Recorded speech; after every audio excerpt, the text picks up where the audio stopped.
नमस्कार, स्वागत है आपका भीम न्यूज इंडिया में। आप देख रहे हैं भीम न्यूज इंडिया। मैं हूं आपका दोस्त विनय कुमार सिंघल। ये हैं सुप्रीम कोर्ट के एडवोकेट मलिक साहब।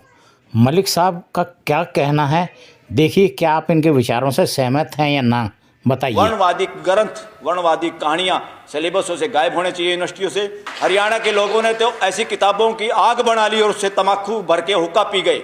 तो ये करने की जरूरत है। जिस किताब में मानव में भेद बताया वो सारी किताबें अमानवीय है। ये बदमाशी के अड्डे हैं, लगातार आपको गुलाम बनाने के अड्डे हैं। ऐसे अड्डों से बचो और खुल के बोलने की जरूरत है, डरने की जरूरत नहीं है। कोई आस्था वास्ता का कोई केस इसमें नहीं चल सकता। देश के करोड़ों लोगों को मरने के लिए कुंभ में इकट्ठा करते हैं।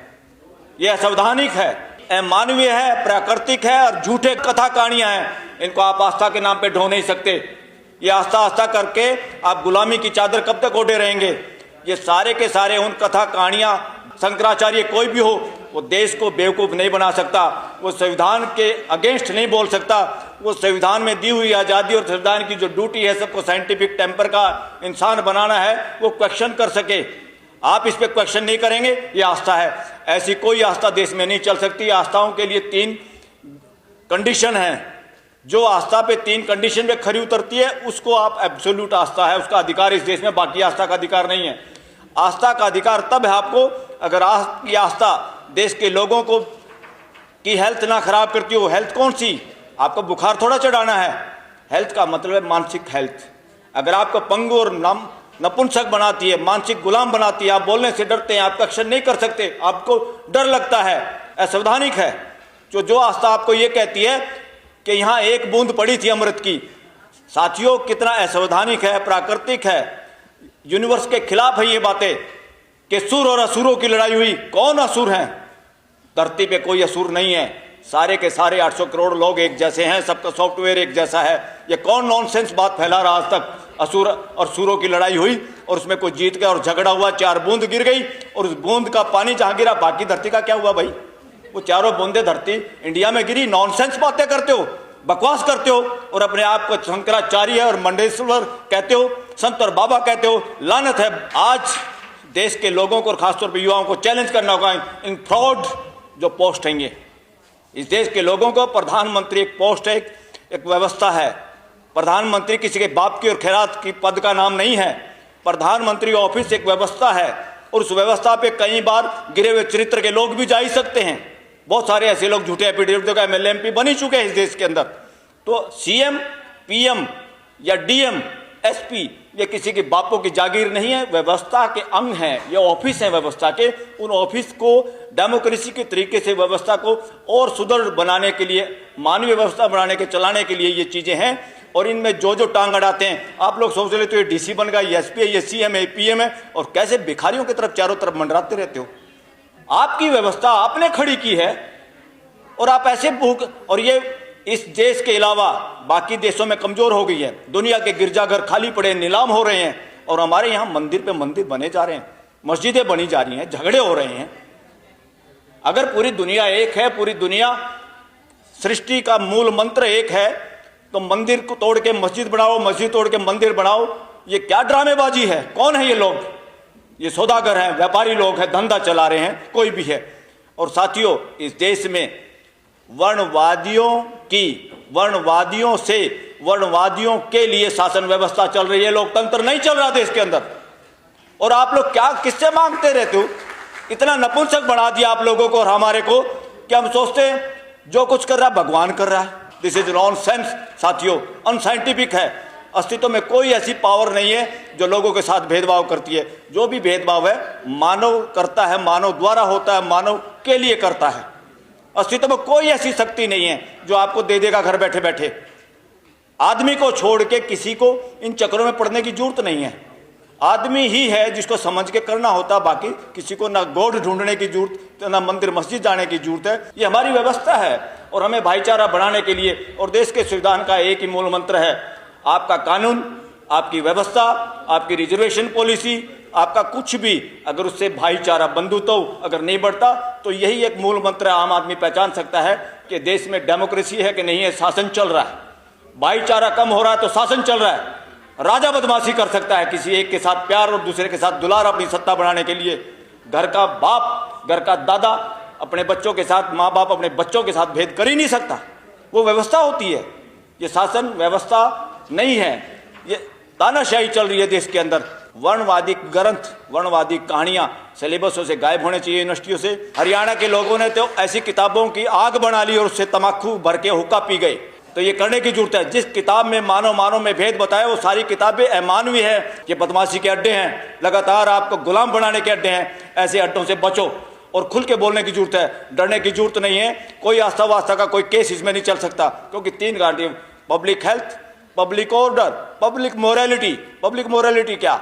जनता जब सारी की सारी उस बात को समझती है, जानती है, सूरज इधर निकलता है और कोई कहे सूरज नहीं निकलता, धरती घूमती है, और मूर्खता इन्होंने की थी पादरी फादर लोगों ने, ठेकेदार थे जो ईसाई धर्म के, कि धरती नहीं घूमती, और गैलीलियो को सजा सुना दी, सजाए मौत।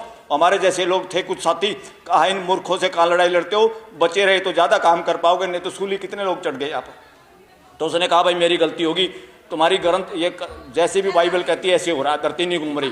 क्या धरती घूमने से हटी? ना धरती घूमने से हटी, ना आज हटी, मगर उस फार्मूले को मानने से हमने कितने साइंटिफिक चीज़ें बनाई और कितनी तरक्की की। इसलिए साथियों, पब्लिक मोरालिटी ये है, जनता जिन चीज़ों को जानती है उसके खिलाफ अगर कोई सो कॉल्ड रिलीजियस ग्रंथ, ये रिलीजियस ग्रंथ नहीं है, धार्मिक ग्रंथ होते सच्चाई पे आधारित, ये सांप्रदायिक ग्रंथ हैं, झूठे हैं, कथा कहानियों से बचो। इस देश में आज़ादी के बाद एक संविधान बना, संविधान के हिसाब से देश में मानवीय व्यवस्था स्थापित होना जरूरी था। मानवीय व्यवस्था स्थापित होने के लिए संविधान है, न कि शासन स्थापित होने के लिए। आज जो भी सरकारें चल रही हैं, जिस तरह का एटीट्यूड है, वो एटीट्यूड व्यवस्था का नहीं है, शासन मानसिकता का है। शासन मानसिकता राजशाही में होती है, तानाशाही में होती है, व्यक्तिवाद में होती है, डेमोक्रेसी में नहीं होती, और ना डेमोक्रेसी में चल सकती। मगर डेमोक्रेसी के नाम पे देश में शासन व्यवस्था है।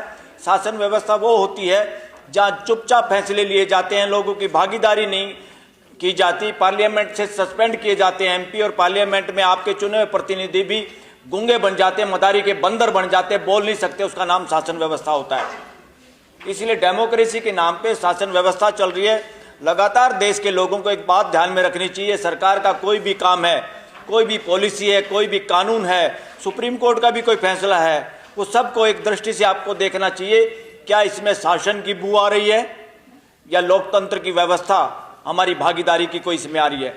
और इसीलिए मैं कह रहा हूँ, देश के अंदर राइट टू असेंबल, इकट्ठे होना सबका मौलिक अधिकार है, कोई दिक्कत नहीं है। मगर देश के किसान, मजदूर, देश के लोग जो व्यवस्था स्थापित करने के पक्ष में बोलना चाहते हैं और शासन के खिलाफ बोलना चाहते हैं, उनके लिए लगातार धारा 44 और धारा 163 दिल्ली में भी लगाई गई, और किसानों को तो दिल्ली के आसपास आने नहीं दिया गया। मजदूरों की और दूसरे लोगों की हिम्मत नहीं है कोई जंतर मंतर पे लंबे समय तक पूरा दिन कोई अपनी बात रख सके। और उसमें क्या है, परमिशन की जरूरत है। कौन है परमिशन देने वाले बदमाश? जिनका नाम एग्जीक्यूटिव मैजिस्ट्रेट है हमारे कानून में। वो अंग्रेजों ने बनाया था। क्यों बनाया था वो कानून? ताकि जब भी कोई बोलना शुरू करे, अपने गुलाम बंदर से उनको नकेल कसवा दी जाए और लोगों को बोलने नहीं दिया जाए, लोगों को इकट्ठे ना होने दिया जाए। ये कानून असंवैधानिक, उस संविधान के लोगों ने भी आज तक किसी ने ध्यान ही नहीं दिया, और धारा 44 से आज 163 के रूप में उसी को आज बरकरार है। ये शासन का षड्यंत्र है, ये डेमोक्रेसी के खिलाफ है। फ्यूचर में ये खत्म होनी होगी। राइट टू असेंबल में क्या होता है, व्यवस्था में क्या होता है? जब मुझे इकट्ठा होना है, हम लोगों को इकट्ठा होना, हमें इंफॉर्मेशन देनी होती है, ताकि पुलिस की व्यवस्था, पानी की व्यवस्था, कोई व्यवस्था सरकार की तरफ से हो तो हो जाए। मगर उसमें यह नहीं है कि आप मना कर दोगे लोगों को इकट्ठा होने से।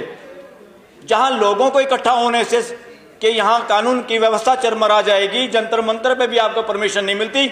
हाँ, आपने ये पीछे जो लिखा है दिल्ली में डोमिसाइल का, बिल्कुल, अरे दिल्ली में इतने सारे कानूनों को आपने ध्वस्त कर दिया पूरे देश के लिए। जब आपको बेनिफिट होता है वर्णवादी व्यवस्था को, वर्णवादी मानसिकता को, तो आप सारे कानून ध्वस्त कर देते हो।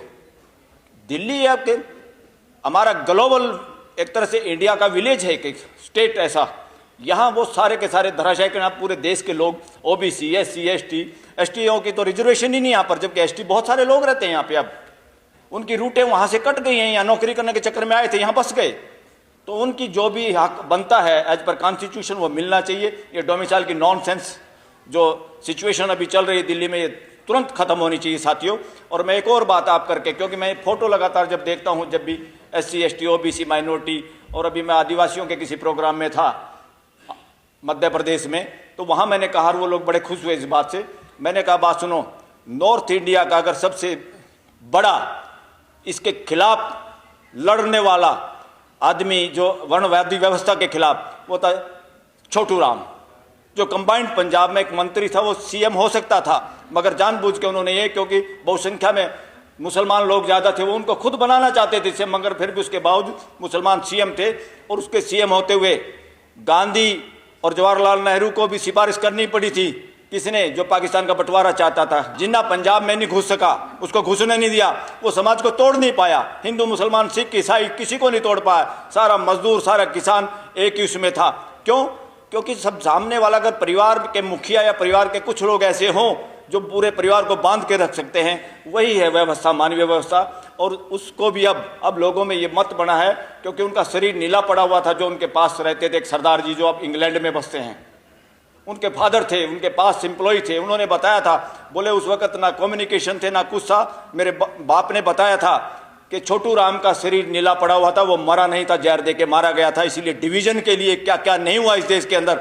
और सबसे ज़्यादा इस वर्णवादी व्यवस्था का, जब तक ये जो लोग थे ना, Hindu Mahasabha so called, 2-3 seat पूरे कंबाइंड पंजाब, जिसमें पाकिस्तान का पंजाब, इंडिया का पंजाब, हिमाचल प्रदेश, राजस्थान का भी हिस्सा, आज का हरियाणा, आपकी दिल्ली और कुछ पश्चिमी यूपी का भी का, ये सब कंबाइंड पंजाब का हिस्सा था। इतना बड़ा एक देश था एक तरह से, और उसके अंदर डिवीजन के लिए कोई आदमी मानसिक तौर से तैयार नहीं था साथियों। इसलिए मैं फ्यूचर में चाहता हूं, और उसकी वजह से उन्होंने जितने टिल्ट खेती करने वाले लोग थे, सबसे ज़्यादा देश में शेड्यूल कास्ट के लोगों के पास अगर ज़मीन है, खेती करने वाले जमींदार हैं, तो वो J&K में है, जो उन्हीं के बनाए हुए कानून के आधार पर, उस कानून की वजह से उनको भी ज़मीन वहाँ मिली थी। आप लोगों को इस बात का आइडिया होना चाहिए।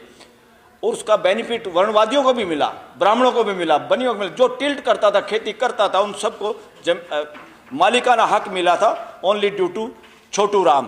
तो छोटू राम जैसा वो भी एक ओबीसी का चेहरा है इस देश के अंदर, और उस ओबीसी का जो माइनॉरिटी के साथ हैं, जो डिविजिव फोर्सों के खिलाफ लड़े, और उस फोर्स के खिलाफ लड़ते लड़ते जिनकी शहादत हुई, और समाज को पता ही नहीं था कि जहर दे के मारा गया है।